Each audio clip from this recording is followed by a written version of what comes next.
chapter involving enzymes and energy and transformations.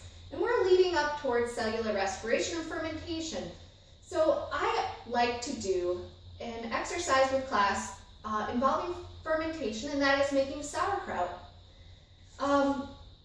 So we start with cabbage, which is a vegetable, and let's just think a little bit about what the cabbage is in terms of a biological entity. It is a plant, it does photosynthesis, and what that means is it traps solar energy in the form of starches and carbohydrates. So this has a lot of carbohydrates all wrapped up in it. It's still a little bit green, so it still has the potential to do some photosynthesis. Okay, when we look at the cellular level and what's going on at the individual cells besides photosynthesis, we have a rough, rigid cell wall surrounding each cell membrane. And the cell wall is made of cellulose and holds the cell together, gives the cell some support. Inside the cell membrane are the organelles, the endoplasmic reticulum, the ribosomes, those chloroplasts involved in photosynthesis, and there's a large central vacuole in the center of each plant cell here, and the central vacuole is mostly filled with water. So what I've done by cutting this cabbage is broken through the cell walls and even broken through the cell membranes, possibly even broken open the central vacuole. And if we look closely at the surface of the cabbage, we might see a little bit of moisture. That would be some of the water from the central vacuoles leaking out. So by cutting the cabbage into these fine strips, I've cut into many of the central vacuoles and broken open the cells. Now I've also exposed the internal cells to the external environment, and in the cytoplasm are starch molecules, stored carbohydrates for the cabbage plant, and now they are exposed to what was on the surface of the cabbage and the air. On the surface of the cabbage, we have several leaves. When we look at the big cabbage, the leaves have on them bacteria, prokaryotic organisms, microorganisms, that just sit there and don't do anything until the cabbage is damaged. And so these bacteria are now able to access the carbohydrates that were stored in the leaves of the cabbage, in the cells.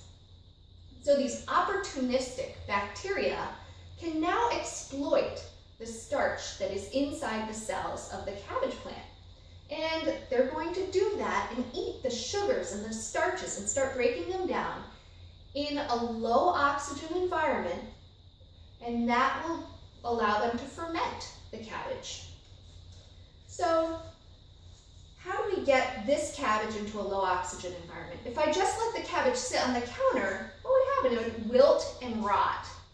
But by putting it in a low oxygen environment and excluding some of the rotting microorganisms, we can harness the cabbage sauerkraut making bacteria. So the first thing that we're going to do with this shredded cabbage is salt it. So here I've put my cabbage in a bowl, and I have some salt here. This is just plain iodized salt. You can use kosher salt if you do this at home, or sea salt. A lot of people like to use sea salt. And I'm just sprinkling on some of the salt. You can see the recipes on our class website to get exact amounts. But what you'll find if you end up doing this is it's not an exact science. And you can salt to taste. But the main reason we put salt on the cabbage, well, there are two reasons. One is because it will draw out the water. We have on the surface of the cabbage a little bit of moisture already, and by adding the salt, we're creating a hypertonic solution.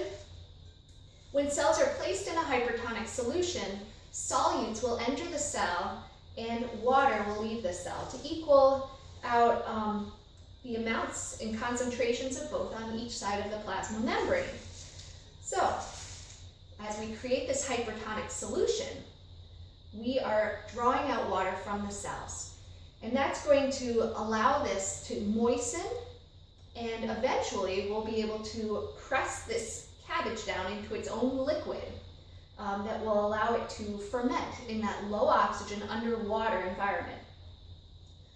I'm mixing with my hands because my hands are clean, and I could also squish up the cabbage leaves a little bit. I like to do that because I can break some more cell walls that way. The second reason for adding the salt is that by increasing the salinity of this environment, we can exclude some of the non-beneficial microorganisms. So those rotting bacteria that I mentioned that would be attacking this cabbage on the counter don't like the salt. So they are not tolerant of a high saline environment, they're not halophiles, and they will not succeed in here. There are certain species that are salt tolerant and can survive in the anaerobic low oxygen environment. And we're going to start to see some of those microorganisms flourish. Not see with our naked eyes, but we'll be able to detect their presence by the smell and the texture and the color change of the cabbage. So, I'm going to let this sit for a little while, let the water draw out from it, and then we will look back at this. I have some other vegetables here on the counter because we can add other vegetables to this and make it something a little more interesting than just plain sauerkraut. Different cultures make sauerkraut or sauerkraut-like foods, that is fermented vegetables, by adding a little ginger and garlic and scallions, a little fish sauce. We can turn this sauerkraut into something more like kimchi, which is made by Koreans. Or we can add carrots, we can add hot peppers and make something a little bit more Mexican in origin. Lots of cultures have fermented vegetables in cultural dishes that they make in a similar fashion. So we are going to let this sit and we'll check back in